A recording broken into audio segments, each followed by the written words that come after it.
Project Lawful aka Planecrash by Yarwain aka Eliezer Yudkowsky and Lynn Tamande. Thread 1, Mad Investor Chaos and the Woman of Asmodeus. Episode 24.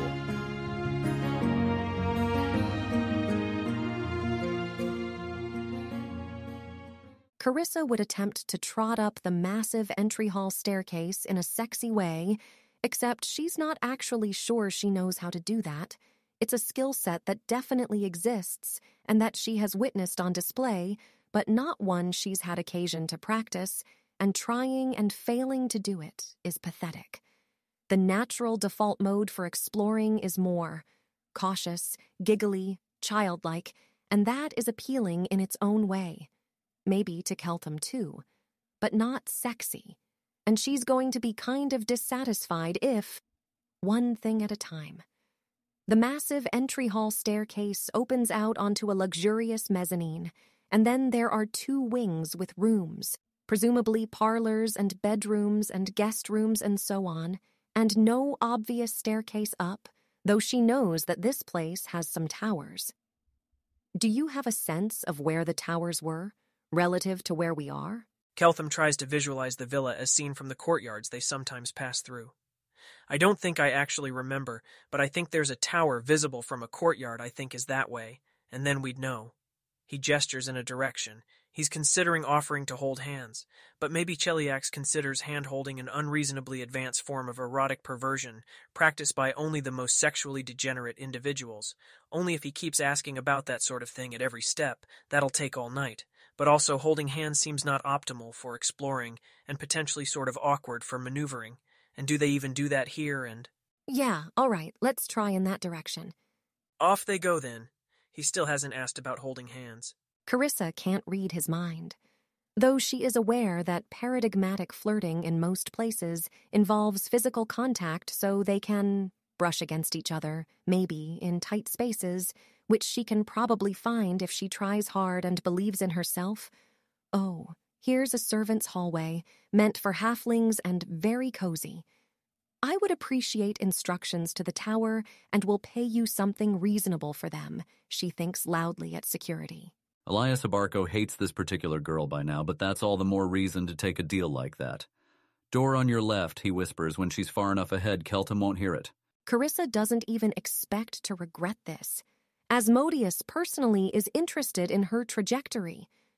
The door on her left opens in her hand, though she wouldn't have expected it to, and it's a grand bedroom, with a 4-poster bed with sweeping velvet drapes, and a fireplace, and a sitting room, and a dog bed fancier than anything Carissa's ever slept on. And it has a staircase up, a neat little spiral staircase with carpeted steps. Bit weird and sparse for a bedroom, but everything here is like that. Stairs. Is that as tower promising as it looks to an outsider from another dimension? In this dimension, too, stairs often lead up to towers. It would be wise to try to arrange incidental physical contact here, but she doesn't think of hand-holding because that's not really a thing.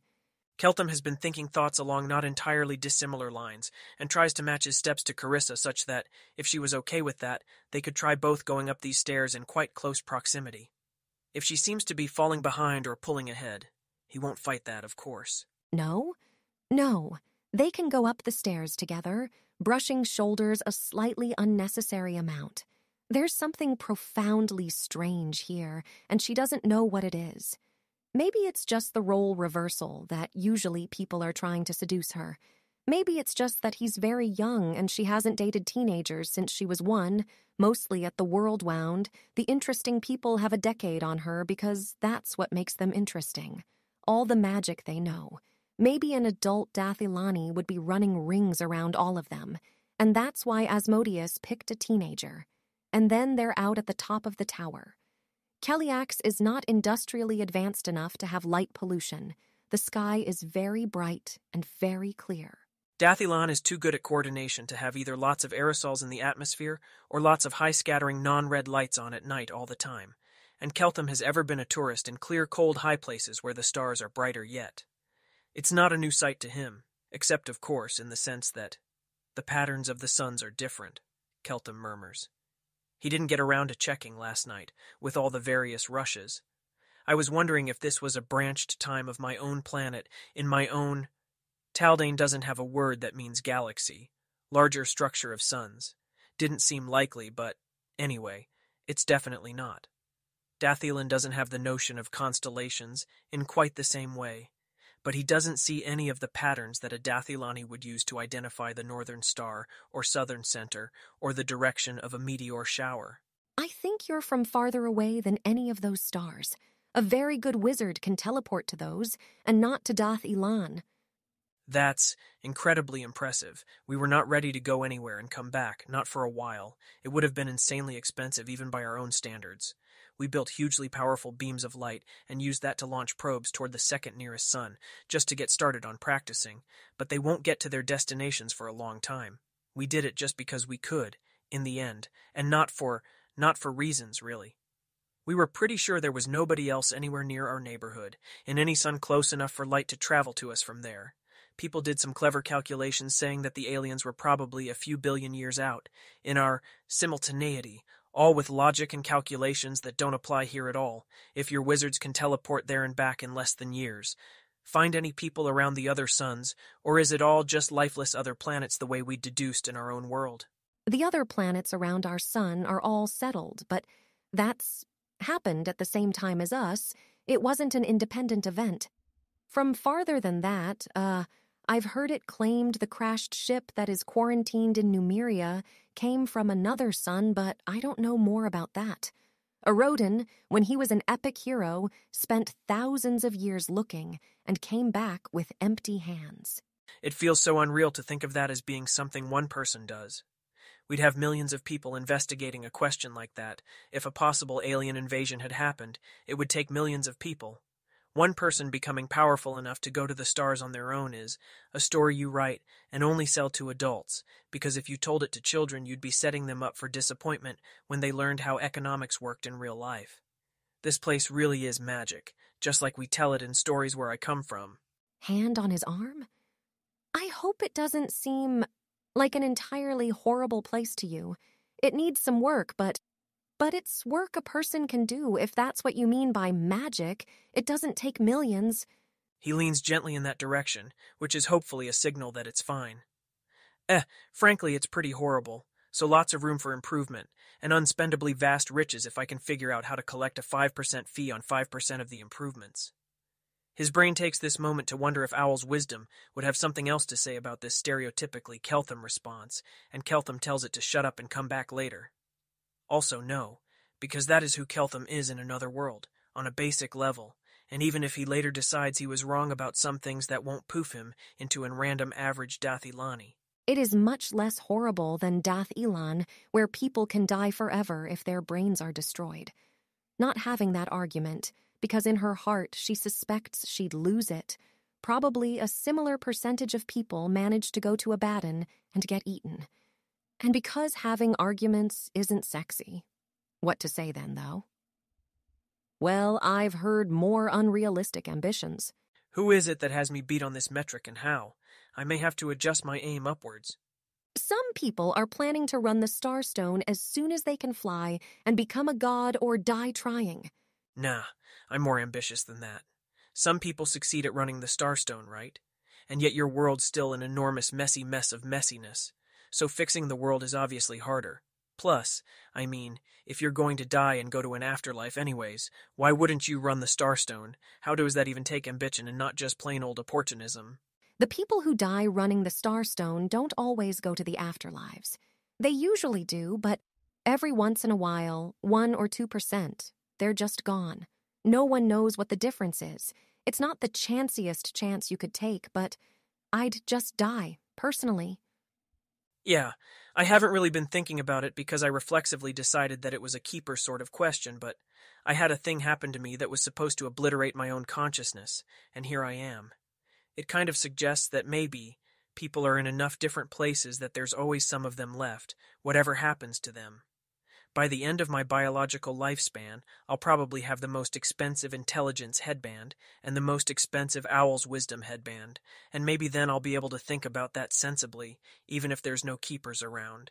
And then decide whether I want to go to the afterlife here that I seem to be headed for, or if I want to optimize for neutral evil, so I can go on to whatever place comes next in the sequence, whose zero is Dath Ilan, and whose first successor is Golarion.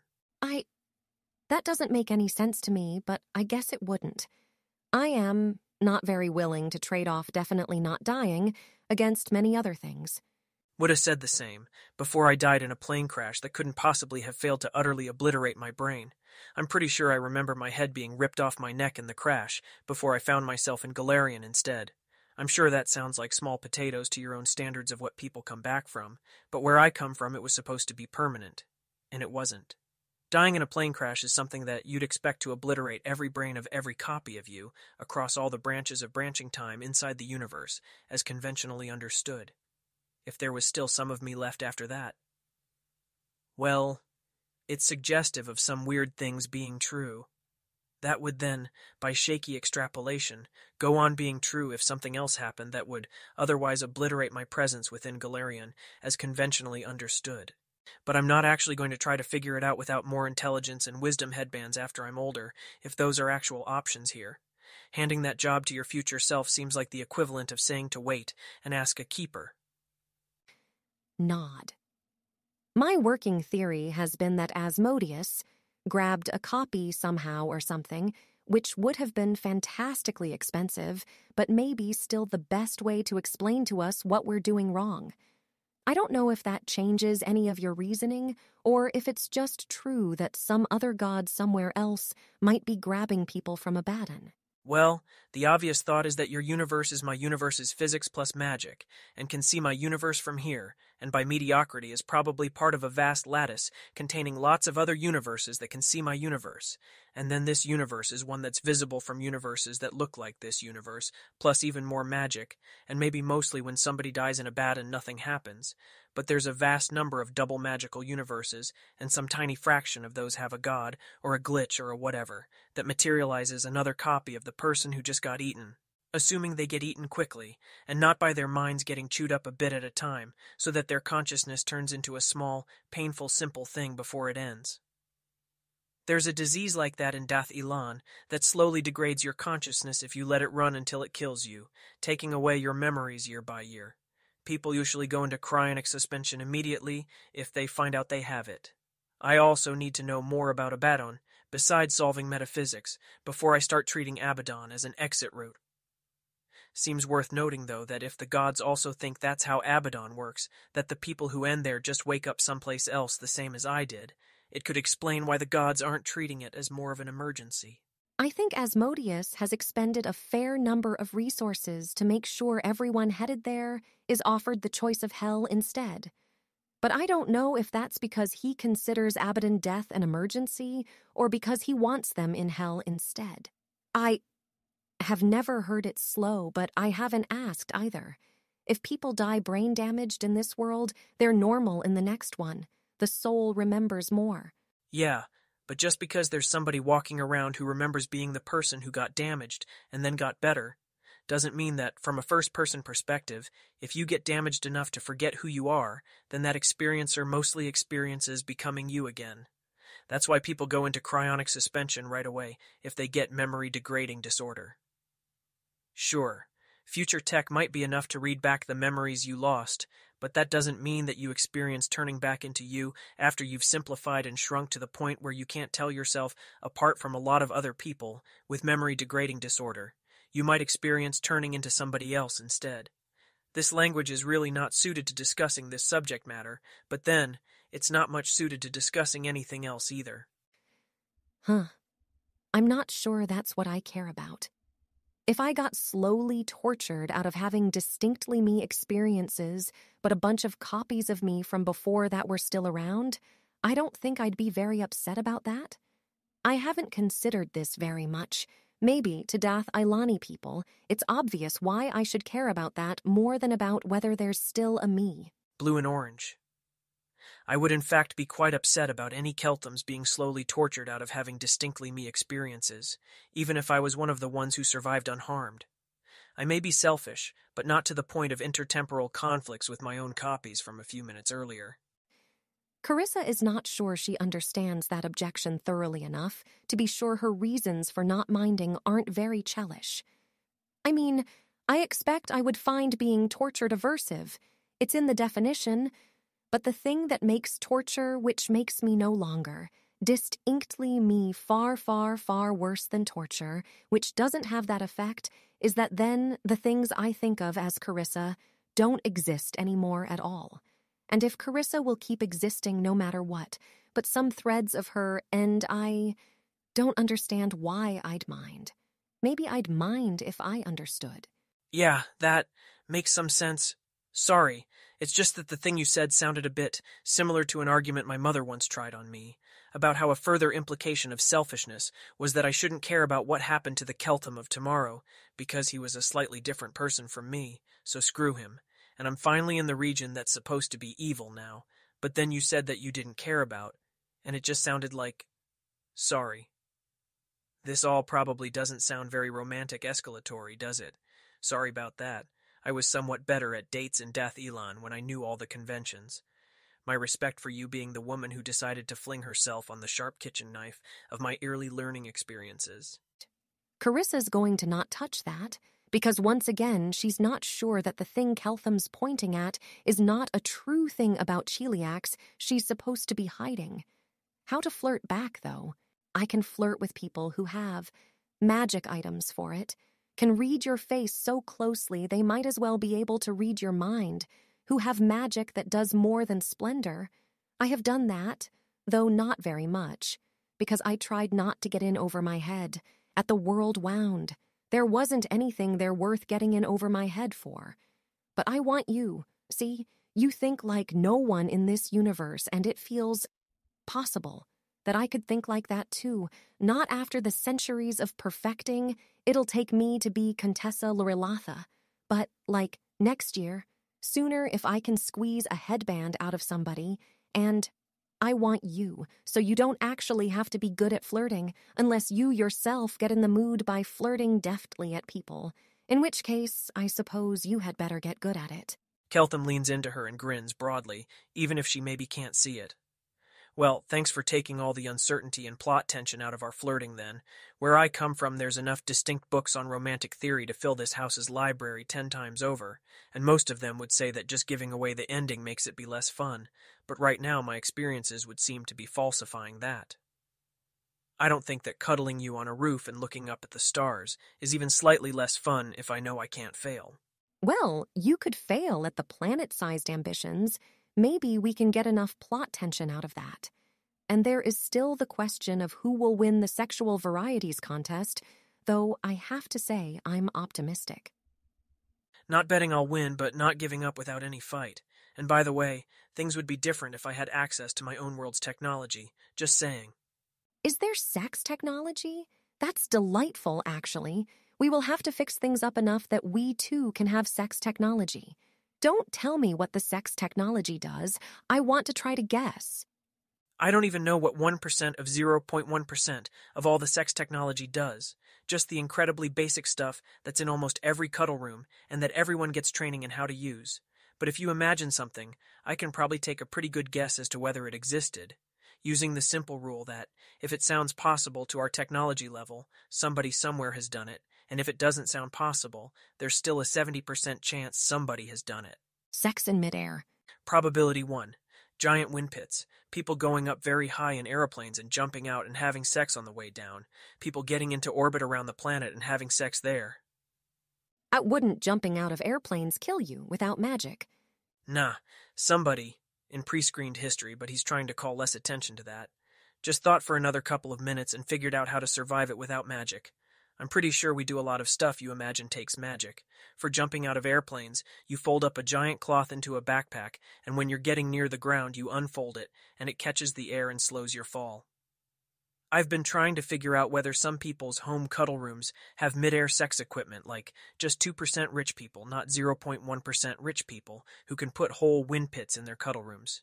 Maybe a possible method there would be to wear metal bands and put lightning magnets in the ceiling that hovered you by pulling on the metal, but I don't know if the math works on that without doing more math. The cloth thing does not at all sound like it would work.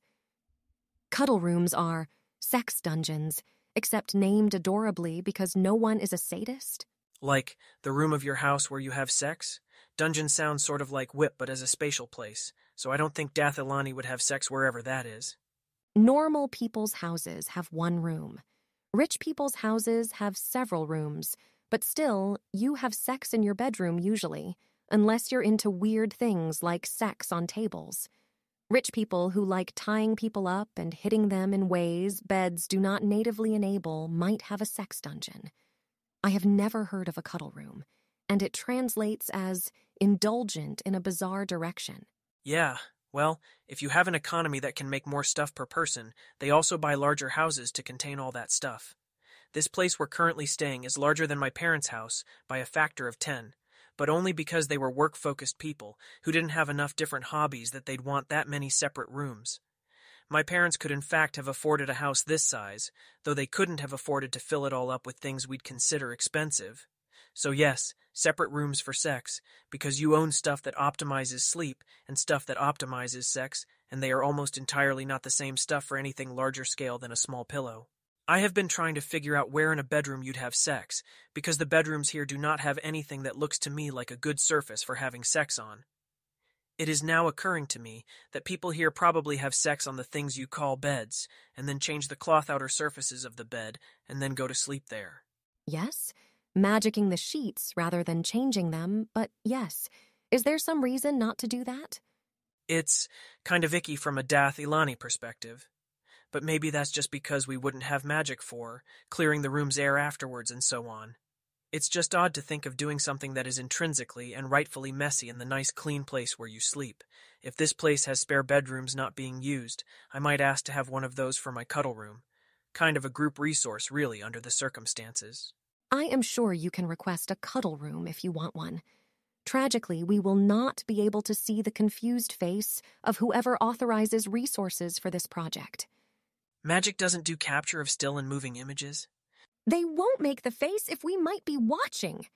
Chellish version of dignity, like being cheerful in a classroom setting? Yeah, more centrally this than the cheerfulness in class thing, I think. Not communicating with your emotions or expressions, anything you wouldn't consciously decide to communicate with your words.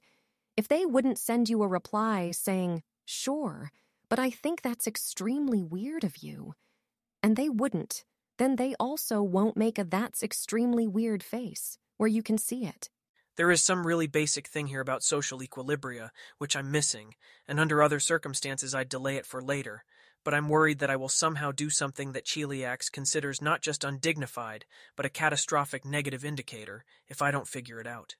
Meanwhile, in Dathilan, there is famous motion capture of, like, the head keeper for the entire planet looking surprised on being told experimental results, because it's way, way, way beneath her dignity to pretend that she's not surprised when, in fact, she is surprised. But, I mean, if everybody here knows that people are faking things, as we'd see it, then it's not even a failed attempt at deception, because everybody knows what's actually happening, so it's not even deceptive, and there is some very odd equilibrium here that I am not getting at all. I think that if someone was very emotionally expressive in a situation where Chelish people generally don't do emotional communication, then we might think they were immature, or not fully in control of themselves, or trying to make a demand via the emotional expressiveness, the way you might do exaggerated emotions to make fun of someone or make a point to a very small child or to make it impossible for people to engage with anything else. People are capable of adjusting, for other people being from other places, though, and you're not emotionally expressive to a degree where it has come up already. But then your Taldane, of course, does not contain the word for signaling equilibrium. I mean, I get how it's often advantageous to conceal information. There's all kinds of... Taldane does not contain a word meaning zero-sum interaction.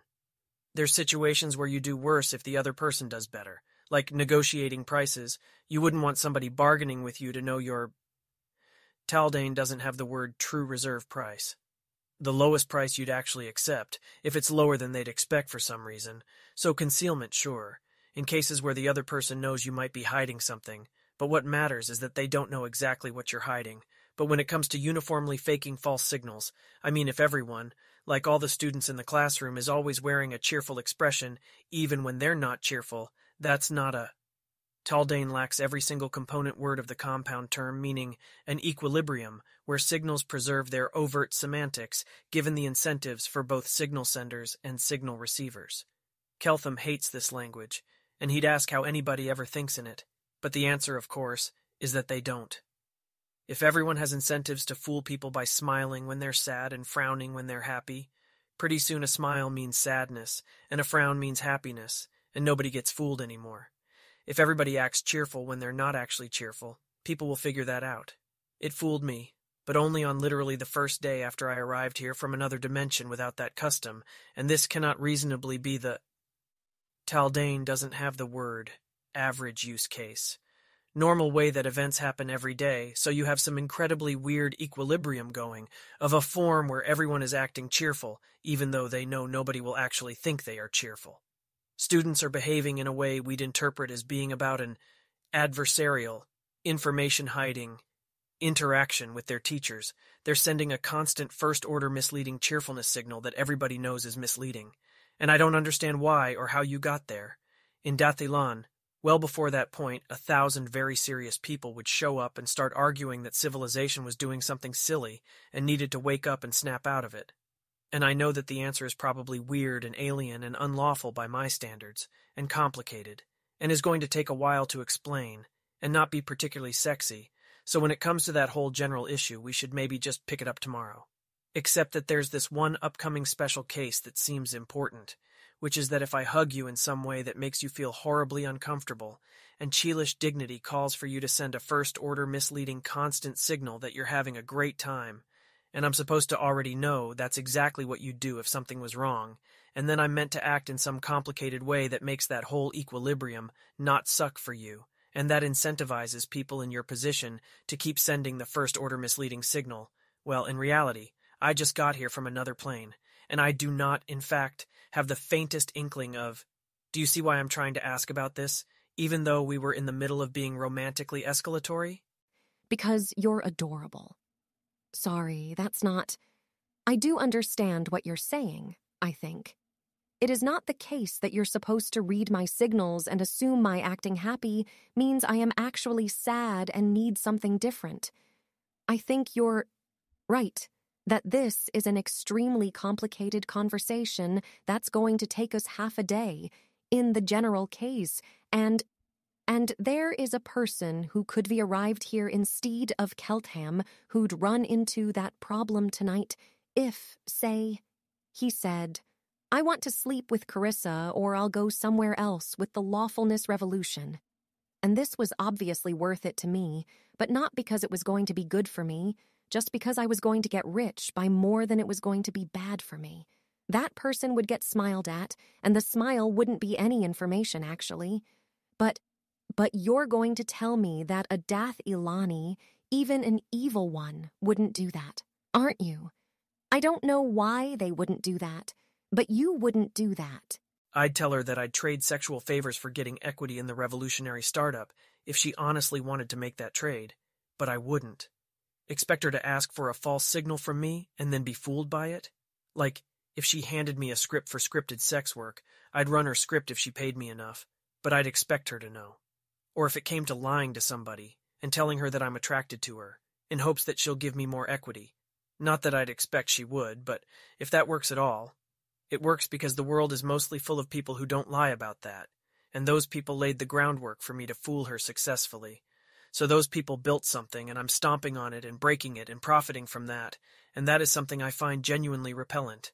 I want to build my own things and profit from them, and in this world, I don't see how it works at all, because if it's the expected practice, you just know I'm probably lying. Okay, I have some idea of how I would bridge this, but it will take at least an hour and make you very sad. But also you might actually prefer to have gotten it all before you try having sex with people here? Not because you're going to hurt me. If you're just worried that you'll hurt me tonight, I can just give you my word that I'll tell you in unambiguous words if I need anything.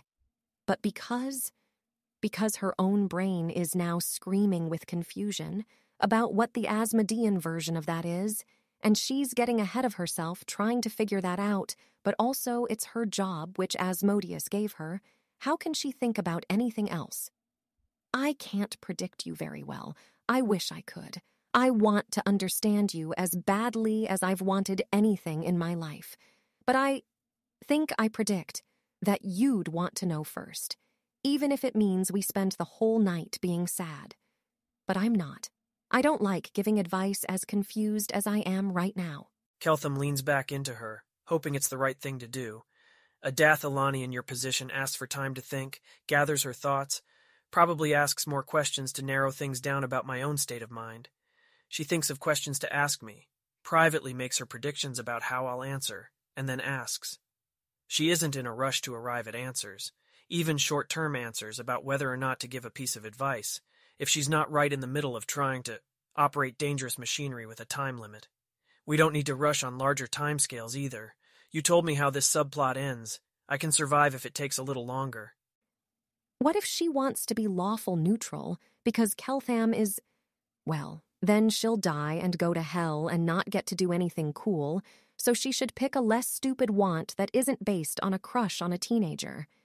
It doesn't feel like it's because of the crush on the teenager. It feels like the other way around. I'd like some time to think, she says quietly. Hence the rooftop with the pretty stars. Keltham will fall quiet after that. They're very pretty stars. She will die horribly if she turns Keltham against Cheliax. Anything that's true of all Galarian isn't that, and she's pretty sure that nowhere in Galarian do powerful men want the women they're sleeping with to communicate needing things to happen differently. She will die horribly and worse afterwards if she ends up wholly persuaded of Keltham's worldview and not suitable as an instrument of hell anymore.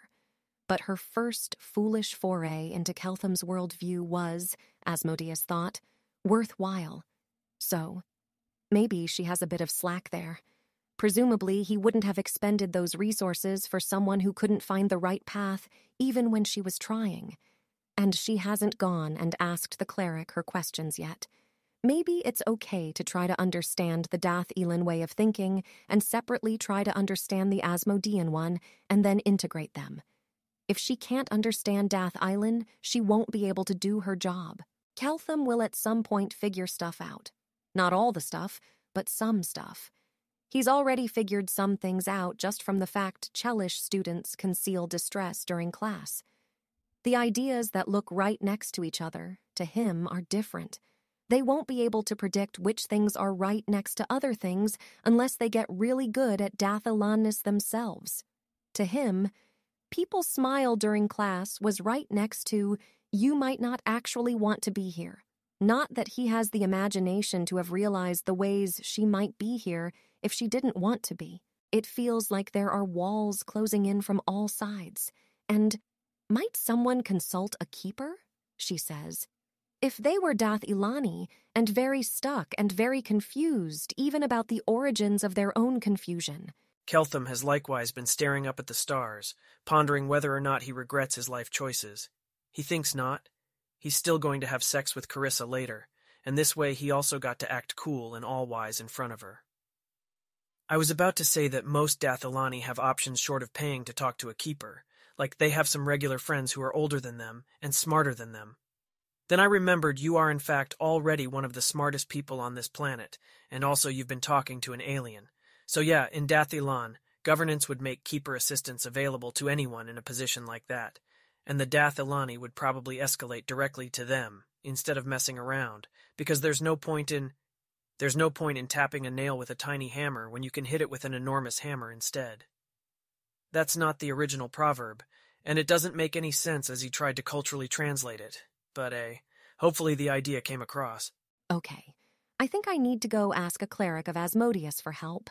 There's one on site, and I was, in fact, told to talk to them if I wanted to, and I was going to in the morning, but I might be sufficiently stuck right now that I ought not to wait. Makes sense. If they say something that doesn't make any sense in lawful terms, you could come back and ask me about that, and then I could say something else that makes you confused again, and you could go back and forth 3 times and then stop. Or drag them up here and make them talk to you themselves while I hide in a corner and listen. That would be cheating, and cheating is technique. Maybe the way to straighten everything up is for you to march off directly to hell and find a door to knock on and invite Asmodeus to debate you himself. almost definitely heretical, will accept appropriate punishments. Think that's a joke, but I'm not entirely sure. I wouldn't expect to win a debate about any facts where I disagreed with a god. Also, I thought the running hypothesis was that Asmodeus can't just tell you, or even his clerics, all the key truths, and has no better options than pointing you at an alien who has no idea of the local non-necessary facts, but who at least has a lock on some universal validities. You know, I feel a small sense of progress about being able to say that, and having it make sense to you, where it wouldn't have made sense to you yesterday. Yes, sorry, that was a joke. Asmodeus can only sort of talk to the most powerful devils, who can only sort of convey things to the lesser devils, who can only sort of convey them to us. People do go march into hell seeking help or advice or something sometimes, but this just means bothering people like Contessa Lirilatha. There's no Asmodeus to march up to, no matter how many doors you knock on. I, think I understand a lot of things a lot better than yesterday. And I'm delighted about it, but also it means there are all these new confusions in places I was accustomed to relying on. Yeah, I'm not sure I can say that I've been there, but I suspect that I've recently been nearby. If that's already happening to you, then we really need enough Owl's Wisdom cleric spells to touch everyone else in the research group once per week, or a Wisdom headband to pass around. I suspect it's a bad idea to let people learn a ton of Dathilani technique, and only then hit them with their first Owl's Wisdom. Seems like it might be, yeah. And if you can schedule your heretical realizations, then you can also schedule your time with a cleric for right after. I don't think heretical translated at all. It sounded like false, only actually it's some different property a proposition can have than falsity, but still a bad one. Maybe information with negative value flavored? Because of course Taldane doesn't have info hazard either. Also, heretical doesn't mean info hazardous or it would have translated. But if it's neither false nor an info hazard, then what could possibly make a proposition be a bad one? Maybe it harms society but not the bearer. But that should have translated as collective info hazard if the info has local benefit but negative externalities. This pathway of communications difficulties may be finite, but it sure is a long-ass one. There are a bunch of known ways that human brains misbehave when trying to understand Asmodeanism, and if you find yourself convinced of one of them, you're supposed to go get it straightened out. They're false, but not false, like they say different things about how hell works than normal, Asmodeanism does. More false, like they use a bunch of invalid steps to get to the conclusion, which only happens to be correct because society, which is using a different reasoning process, handed it to them, and if they get too attached to their invalid stepping and run off to do further derivations, those'll be just straightforwardly false. Particular flavor of invalidity, then. The word heresy doesn't really sound like that, though. Well, Keltham can just avoid using the word until he actually understands it. I create a polite social affordance for you to run off now to the cleric, in hopes of getting everything sorted out in time to do something else with your day, such as Keltham, or to stay and look up at the stars for longer. Just say which. I will run off, and try not to take too long about it. Don't rush enough that you might end up with the wrong answer. I'm not a runaway machine that's going to chew through 8 houses if you take an extra minute to think. I'd offer to stay up here for a set period of time, but I don't have my small wearable time-telling device. Maybe I'll just look up and think for a bit, then head on down if I notice myself not wanting to be on the roof. Sounds good. Why is he so adorable? And she scurries down the stairs, and where is the cleric in charge here going to be? In the temple, presumably. That was a very interesting and very confusing conversation, and Broom is not quite sure what to make of it. He hesitates between continuing to watch Keltham or trying to overhear the woman's conversation with an Asmodean cleric. Broom is not entirely sure what he can get away with around here, just yet. Broom is curious about the conversation that will happen with the cleric.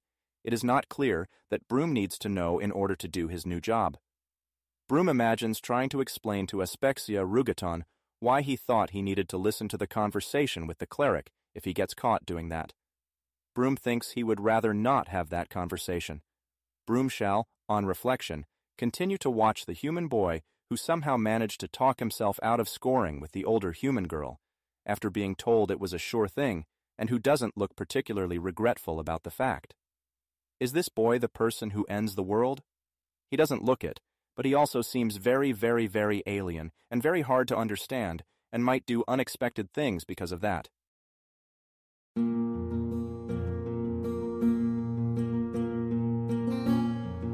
If you wish to support the production of this AI-voiced reading of Planecrash, please visit patreon.com/AskWhoCastsAI. Any help is appreciated.